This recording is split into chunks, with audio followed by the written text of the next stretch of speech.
every now and then, you mentioned that O-sensei would consider somebody's kata or karate in general as broken. Sometimes fixably so, sometimes not fixably so.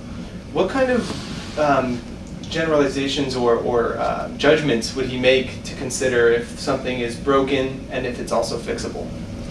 He would look at the elements of the kata, things such as breathing, pattern, sequence, meaning, eyes, ki-eye. If you were not looking in the right direction, that told you were not visualizing a certain attack or a response to an attack.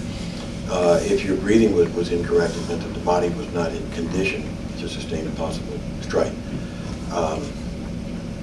The other obvious thing would be the pattern itself. People would leave out moves, or as was more often the case, they slipped in a few moves. And we actually had one gentleman show up who thought he was going to impress the Grand Master by he had mixed two katas together. And Sensei looked at him as if he had completely lost his mind. Perhaps that was not fixable. And Sensei's simple question was, should I give you my belt? Should you give me yours? Oh man, that must have... If he didn't have a red face for the next week, yeah, that... So something that's kind of...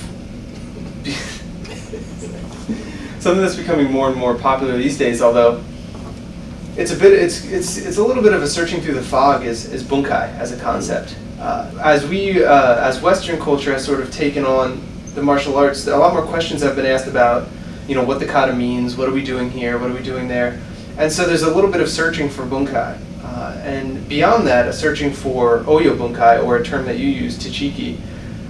Could you describe the difference between perhaps just regular bunkai and what oyo bunkai is? Sure. Bunkai, of course, means analysis.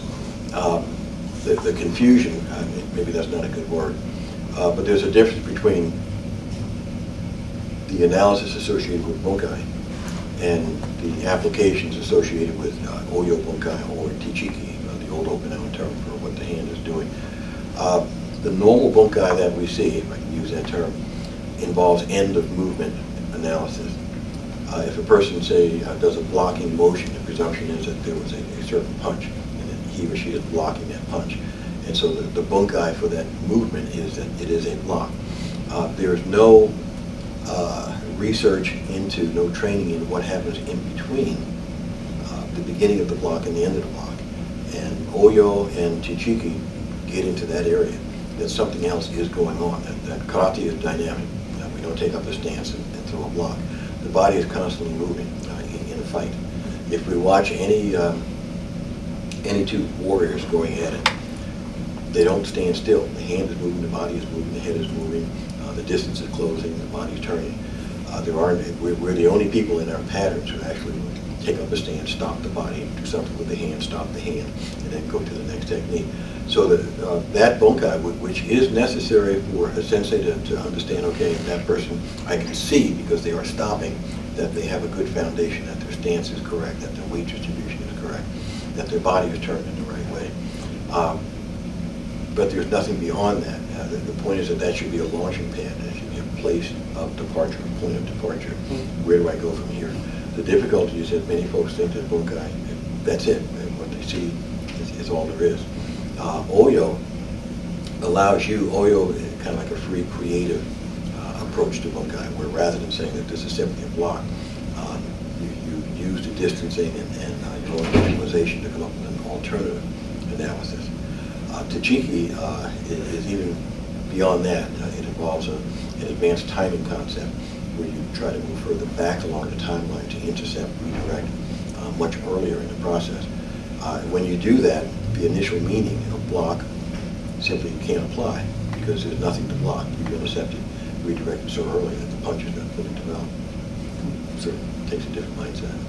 Perhaps closely related to tichiki, use another term, Hacho, which is an allowable difference. Could you explain what that is, and do you recall any specific examples where you had to utilize Hacho in regards to a technique you saw Shimabukuro Sensei use and adapt it to yourself? We saw it almost every day because when I was training with Shimabukuro Sensei, because he's got 5'2", and almost everybody in his dojo was 6 feet, 6'1", 6'2". pretty good-sized Marines. And even among the Marines, we had those who were wide bodies, those who were not. And so Sensei was always, he was a master tailor. I always talk about good senseis being tailors. When we all show up at the dojo, we all get a communion suit. We're 6 years old, we're 5 years old, 7 years old.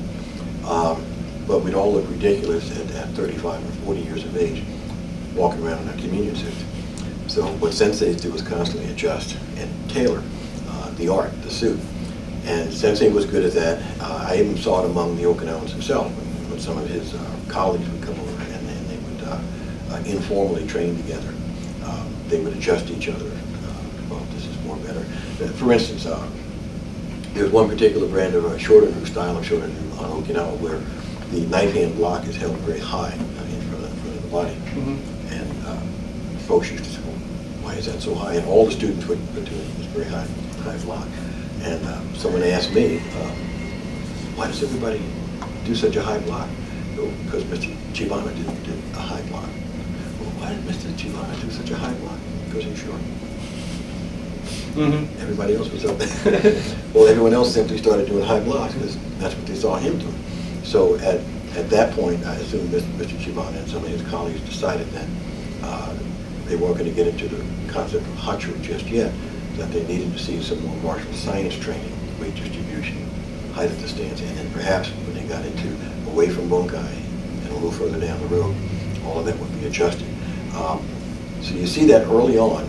I saw it early on, tall Marines, a short sensei, but you also see it when you can, if you have the good fortune that I did to go back to Okinawa again and again. Almost everything is adjusted again for your body type, your age, even how we practice like a Sanchin Kata. It becomes a much lighter form the more we age, because it can affect your blood pressure adversely.